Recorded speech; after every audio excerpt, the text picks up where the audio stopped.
வணக்கம் அன்பர்களே. இன்றைய பதிவு 2024 வருடத்துக்குரிய மார்ச் மாதத்துக்குரிய பலன்கள். முதலில் இந்த மாதத்திற்குரிய கிரக நிலைகளை பார்க்கலாம். அப்போ மேசமனையில் குரு பகவானும் கன்னி மனையில் கேது பகவானும் அமர்ந்திருக்காங்க. இந்த மாதத்தினுடைய தொடக்கத்தில் சந்திர பகவான் துலாம் மனையிலும், செவ்வாய் பகவான் சுக்கிர பகவான் மகர மனையிலும், சூரியன் புதன் சனி இந்த 3 கிரகங்கள் கும்பமனையிலும், மீனமனையில் ராகு பகவானும் இருக்கிறார்கள். இந்த மாதத்தினுடைய கிரகங்களுடைய பெயர்ச்சியை பார்க்கும் பொழுது புதன் பகவான் இந்த மார்ச் மாதம் 7ஆம் தேதி என்று புதன் பகவான் கும்பமனையிலிருந்து மீனமனைக்கும், அதே மார்ச் 26ஆம் தேதி அன்று புதன் பகவான் மீனமனையிலிருந்து மேசமனைக்கு பெயர்ச்சியாகிறார்கள். மார்ச் மாதம் 7ஆம் தேதி என்று சுக்கிர பகவான் மகர மனையிலிருந்து கும்பமனைக்கும், மார்ச் 14ஆம் தேதி என்று சூரிய பகவான் கும்ப மனையிலிருந்து மீனமனைக்கும், மார்ச் மாதம் 15ஆம் தேதி செவ்வாய் பகவான் மகர மனையிலிருந்து கும்பமனைக்கும் பெயர்ச்சியாகிறார்கள்.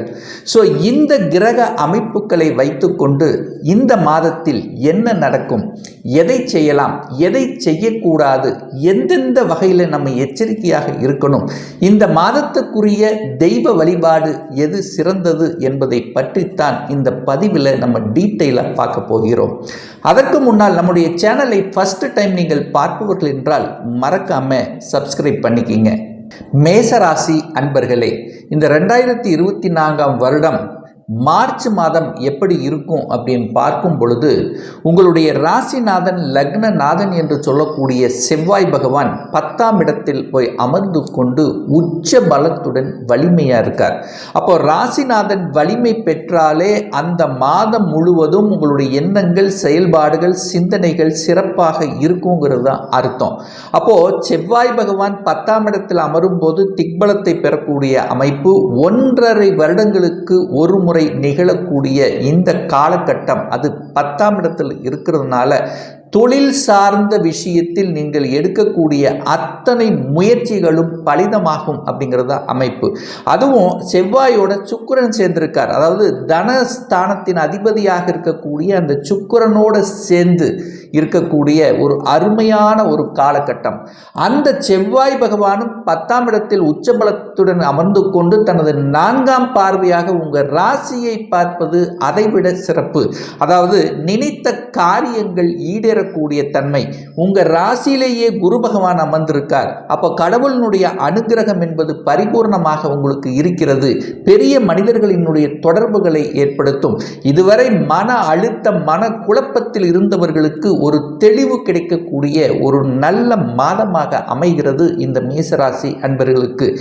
தனம் சார்ந்த விஷயம், குடும்பம் சார்ந்த விஷயம் எப்படி இருக்கும் அப்படின்னு பார்க்கும் பொழுது அந்த 2ஆம் அதிபதியாக இருக்கக்கூடிய சுக்கிர பகவான் 10ஆம் இடத்தில் அமர்ந்திருக்கார். அதாவது தனக்கு 9ஆம் இடமான பாக்கியஸ்தானத்தில் இருக்கிறதுனால உங்களுக்கு தனம், பொருளாதாரத்தில் ஏற்றத்தை தரக்கூடிய அமைப்பு. உங்களுடைய முயற்சிக்கு தகுந்த மாதிரி, அதாவது உங்கள் குடும்ப நபர்கள் ஒன்றிணைந்து ஒரு தொழிலை செய்யக்கூடிய தன்மை, அதன் மூலம் லாபத்தை அனுபவிக்கக்கூடிய தன்மையும் உங்களுக்கு சிறப்பாக இருக்கிறது அப்படின்னு சொல்லணும். அதே சுக்கிர பகவான் பார்த்தீங்கன்னா இந்த மாதம், அதாவது இந்த மார்ச் மாதம் 7ஆம் தேதி என்று 11ஆம் இடமான லாபஸ்தானத்தில் வந்த அமர்வது உங்களுக்கு சிறப்பை ஏற்படுத்தக்கூடிய அமைப்பு தான். அப்போ தனம், பொருளாதாரம் சார்ந்த விஷயங்கள், குடும்பத்தில் இருந்து வந்த சின்ன சின்ன கருத்து வேறுபாடுகள் இதெல்லாம் விலகக்கூடிய தன்மை, குடும்பத்தில் ஒற்றுமை, மகிழ்ச்சி, சந்தோஷம் கிடைக்கக்கூடிய தன்மை, குடும்பத்தில் ஒரு உறுப்பினரை ஒன்றிணைக்கக்கூடிய தன்மைகள் இந்த காலகட்டம் உங்களுக்கு சிறப்பாக இருக்கும் அப்படின்னு சொல்லணும். 3ஆம் அதிபதி என்று சொல்லக்கூடிய புதன் பகவான் 11ஆம் இடமான லாபஸ்தானத்தில் இருப்பது உங்களுக்கு மேன்மையை தரக்கூடிய அமைப்பு. நல்ல ஒரு தைரியத்தையும் தன்னம்பிக்கையும் கொடுக்கக்கூடிய விதத்தில் தான் இந்த மாதம் ஆரம்பத்தில் இருக்கிறது. ஆனால் இந்த மாதம் மார்ச் 7ஆம் தேதி என்று அந்த புதன் பகவான் 12ஆம் இடமான விரயஸ்தானத்தில் போய் அமர்ந்து ராகுவோடு சேர்ந்திருக்கார். அப்போ புதன் ராகுவோடு சேரும் போது புதனும் பாதிக்கக்கூடிய தன்மை அல்லவா. அப்போ அந்த இடத்தில் 3ஆம் இடம் என்பது ஒப்பந்தங்கள் சம்பந்தப்பட்ட விஷயம் அல்லவா. அப்போ நீங்கள் யாருக்கு ஜாமீன் கையெழுத்து இந்த காலகட்டம் போடக்கூடாது. ஸோ எதுவரை போடக்கூடாது அப்படின்னா மார்ச் மாதம் 7ஆம் தேதியிலிருந்து 26ஆம் தேதி வரை புதன் அந்த இடத்தில் நீசமாக ராகுவோடு சேர்ந்திருக்கக்கூடிய இந்த காலகட்டத்தில் உங்களுக்கு ஒரு மன குழப்பமான ஒரு தன்மையை ஏற்படுத்தி யாருக்காவது முன்பின் தெரியாதவர்களுக்கு ஜாமீன் கையெழுத்து இந்த மாதிரி கொண்டு போய் பண்ணீங்கன்னா உங்களுக்கு அது அவர்களுடைய கடனை கட்ட வேண்டியது அல்லது அவர்கள் மூலமாக ஏதாவது ஒரு ரூபத்தில் பிரச்சனைகள் வருவது, தாய் மாமன் சார்ந்த விஷயம், அவர்களுடைய உடல்நலம் சார்ந்த விஷயத்திலும் கொஞ்சம் கவனமாக இருப்பது இந்த காலகட்டம் உங்களுக்கு சிறப்பு. அதே மார்ச் 26ஆம் தேதி அன்று புதன் பகவான் உங்கள் ராசியிலே வந்து அமரும் போது நிச்சயமா அந்த 26க்கு அப்புறம் பார்த்தீங்கன்னா தன்னம்பிக்கை பெருகும், தைரிய வீரியங்கள் சிறப்பாக இருக்கும், பிரயாணங்கள் மூலமாக அனுகூல ஆதாயங்கள் கிடைக்கும், புதிய புதிய ஒத்துழைப்புகள் அதாவது கவர்மெண்ட் மூலமாகவோ அல்லது புதிய ஒப்பந்தங்கள் கிடைக்கக்கூடிய வாய்ப்புகள் அந்த காலகட்டம் உங்களுக்கு உருவாக்கும். 4ஆம் அதிபதியாக இருக்கக்கூடிய அந்த சந்திரன் பார்த்தீங்கன்னா இந்த மாத தொடக்கத்திலேயே 7ஆம் இடம் என்கின்ற திருமணஸ்தானத்தில் அமர்ந்து கொண்டு குருவினுடைய பார்வை பெற்று வலிமையாக இருக்கார். அப்ப சுகஸ்தானங்களை பெருக்கிக் கொள்ளலாம். தாயினுடைய உடல்நலத்தில் இருந்து வந்த பிரச்சனைகள் எல்லாம் விலகக்கூடிய தன்மை. அதே சமயத்தில் பார்த்தீங்கன்னா வீடு கட்டணும், வண்டி வாகனங்கள் வாங்கணும் என்கின்ற எண்ணத்தில் இருப்பவர்களுக்கு ஒரு அற்புதமான ஒரு பலனை கொடுக்கக்கூடிய தன்மைத்தான். என வீட்டுக்கு காரகன் என்று சொல்லக்கூடிய சுக்கிரன் அந்த 4ஆம் இடத்தை பார்க்கிறார், சுகஸ்தானத்தை பார்க்கிறார். அப்போ வீடு வாங்கலாம், வீடு கட்டலாம், வீட்டை ஆல்டர் பண்ணலாம். இந்த மாதிரி விஷயங்கள் உங்களுக்கு சிறப்பை ஏற்படுத்தும். நிலக்காரகன் என்று சொல்லக்கூடிய செவ்வாயும் 4ஆம் இடத்தை பார்க்கிறார். அப்போ புதிதாக நிலம் வாங்கக்கூடிய தன்மை அல்லது விவசாயத்தில் புதிய புதிய ஸ்ட்ராட்டஜி அதாவது புகுத்தி அதன் மூலமாக விவசாய மேம்பாடு செய்வதற்கும் ஒரு உகந்த காலகட்டமாக அமைகிறது. 5ஆம் அதிபதி என்று சொல்லக்கூடிய சூரிய பகவான் 11ஆம் இடமான லாபஸ்தானத்தில் அமர்ந்து கொண்டு அந்த 5ஆம் இடத்தை பார்ப்பது அனைத்து விதத்திலும் மேன்மையை தரக்கூடிய அமைப்பு. அப்போ அரசு ரீதியாக விஷயத்தில் அனுகூல வாய்ப்புகள், அரசு எக்ஸாம் எழுதக்கூடிய தன்மை, குழந்தைகளுடைய நலன்கள் சார்ந்த விஷயத்தில் திருப்தி தரக்கூடிய தன்மை, குருவினுடைய பார்வும் அந்த 5ஆம் இடத்தில் பதிகிறது அல்லவா. அந்த 5ஆம் இடம் என்பது என்ன? புகழை கொடுக்கக்கூடிய இடம், பதவியை கொடுக்கக்கூடிய இடம் அல்லவா.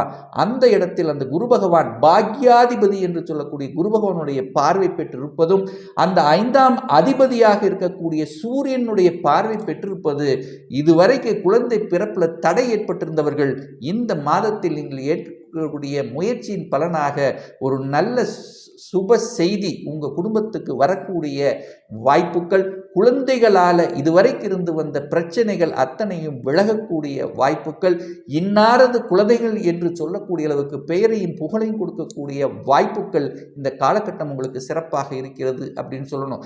6ஆம் அதிபதியாக இருக்கக்கூடிய புதன் பகவான் இந்த மாதத்தினுடைய தொடக்கத்திலேயே தனக்கு 6ல் இருக்கார். அப்போ நிச்சயமாக கடன், எதிரி தொல்லை இந்த மாதிரி எல்லாமே தவிர்க்கக்கூடிய தன்மைத்தான்.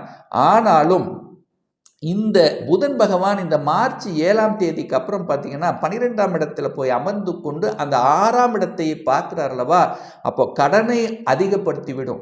ஏன்னா 6ஆம் அதிபதி 6ஆம் இடத்தை பார்க்கும்போது அந்த இடத்தை வலுப்படுத்தக்கூடிய அமைப்புங்கிறதுனால கடனை உங்களுக்கு அதிகப்படுத்திடும். அப்போ தேவையில்லாத கடனை நீங்கள் வாங்கக்கூடாது அப்படிங்கிறதையும் மனதில் பதிய வைத்துக் கொள்ளுங்கள். அந்த 6ஆம் அதிபதி ராகுவோடு சேர்ந்து இருக்கார். அப்போ நிச்சயமாக எதிரி தொல்லைகளை உருவாக்கக்கூடிய அமைப்பு. அப்போ எதிரிகள் உங்களுக்கு வளர்ப்பதற்கான வாய்ப்புகள் இருக்கிறது. அதே சமயத்தில் உடல்நலம் சார்ந்த விஷயத்திலும் கொஞ்சம் கவனமாக கண்ணும் கருத்துமாக இருக்கணும். ஏன்னா அந்த இடத்துல கேது இருக்கார். ஆனால் கேது இருந்தால் என்ன பண்ணும்? அந்த எதிர்ப்புகளை சமாளிக்கக்கூடிய ஆற்றலை உங்களுக்கு தந்துவிடும். அப்போ கடன் சார்ந்த விஷயத்தில் கொஞ்சம் கவனம், எச்சரிக்கையாக இருக்கணும். இந்த மார்ச் 7ஆம் தேதியிலிருந்து 26ஆம் தேதி வரை. சரி, 7ஆம் அதிபதியாக இருக்கக்கூடிய அந்த சுக்கிர பகவான் பார்த்தீங்கன்னா 10ஆம் இடத்தில் போய் அமர்கிறார். 7ஆம் தேதிக்கு அப்புறம் மார்ச் 7க்கு அப்புறம் 11ல் போய் அமர்வது உங்களுக்கு சிறப்பை ஏற்படுத்தக்கூடிய அமைப்பு. அப்போ களத்திரக்காரகன் லாபஸ்தானத்தில் இருப்பதும் அந்த குரு பகவானுடைய அந்த பார்வை 7ஆம் இடத்தின் மீது பதிவது உங்களுக்கு சுப காரியங்கள் செய்வதற்கு இந்த மாதம் உங்களுக்கு ஏதுவாக அமையும். திருமண தடை இருந்தவர்களுக்கு திருமண தடை விலகக்கூடிய தன்மை, இதுவரைக்கு ஒரு வரன் பார்த்துட்டு அதுக்கு ஒரு பதில் சொல்ல ஒரு 2 மாதம் 3 மாதம் ஆச்சுன்னா இந்த மாதம் உங்களுக்கு ஒரு நல்ல பதில் கிடைக்கக்கூடிய தன்மை. ஒரு சிலருக்கு இன்னாருக்கு இவர்தான் என்று அடையாளப்படுத்தக்கூடிய நிகழ்வுகள், ஒரு சிலருக்கு பார்த்தீங்கன்னா இந்த காலகட்டங்கள் உங்களுக்கோ உங்கள் குடும்ப உறுப்பினர்களுக்கோ சுப காரியங்கள் செய்யக்கூடிய ஒரு அற்புதமான காலகட்டமாக அமைகிறது இந்த மேசராசி அன்பர்களுக்கு. 8ஆம் அதிபதி என்று சொல்லக்கூடிய அந்த செவ்வாய் பகவான் 10ஆம் இடத்தில் உட்கார்ந்து வலிமையாக உட்கார்றாரு. அதற்கப்புறம் 11ஆம் இடத்தில் போய் அமர்கிறார் அல்லவா. அப்போ 8க்குரியவன் 11ஆம் இடத்தில் இருக்கும்போது திடீர் அதிர்ஷ்டத்தை தரக்கூடிய அமைப்பு. ஒரு சிலருக்கு பார்த்தீங்கன்னா வெளிநாட்டு செல்லக்கூடிய யோகங்களும் இந்த காலகட்டம் உங்களுக்கு இருக்கிறது. என குருவின் பார்வை 9ஆம் இடத்தின் மீது பதிகின்ற காரணத்தாலும் வெளிநாட்டு யோகம் என்பது இருக்கிறது. வெளிநாட்டு கம்பெனியில் வேலை பார்க்கக்கூடிய அமைப்பு.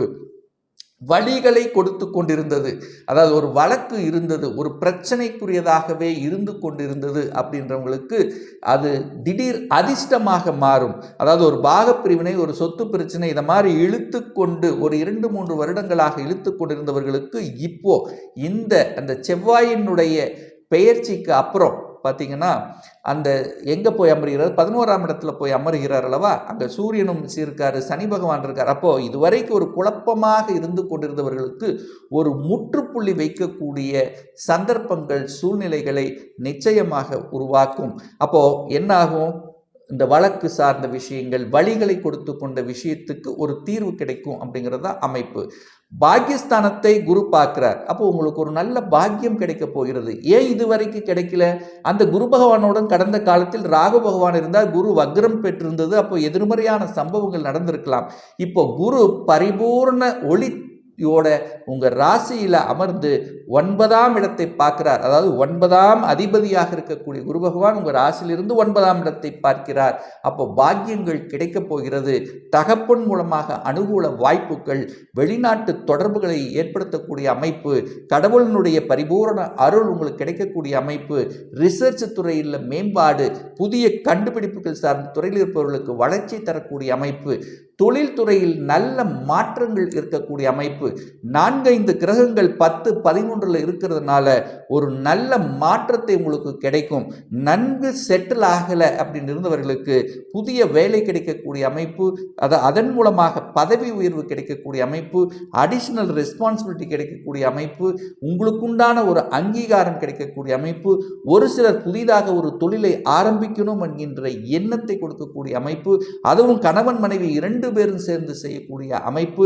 இதுவரைக்கு வேலை செய்து கொண்டிருந்தவர்கள் இப்போ நான் ஒரு தொழிலை ஆரம்பிக்கிறேன் என்ற உந்துதலோடு செயல்படக்கூடிய ஒரு நல்ல காலகட்டமாக அமைகிறது.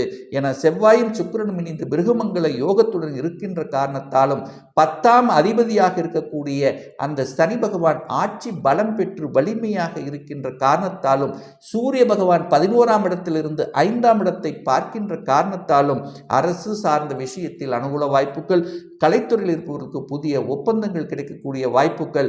ஆனால் ஒரே ஒரு விஷயம் என்னன்னா, அந்த சனியும் செவ்வாயும் சேர்ந்து இருக்கக்கூடிய இந்த காலகட்டத்தில் சூரியன் இருக்கும்போது சில எரிச்சல்களை கொடுக்கக்கூடிய அமைப்பு, கோபம் ஆக்ரோஷம் என்பது அதிகமாக வெளிப்படுத்தும். அப்போ கோபத்தையும் ஆக்ரோஷத்தையும் கட்டுப்படுத்தினாலே இந்த மாதம் உங்களுக்கு பெரிய பாதிப்பை ஏற்படுத்த போவது இல்லை.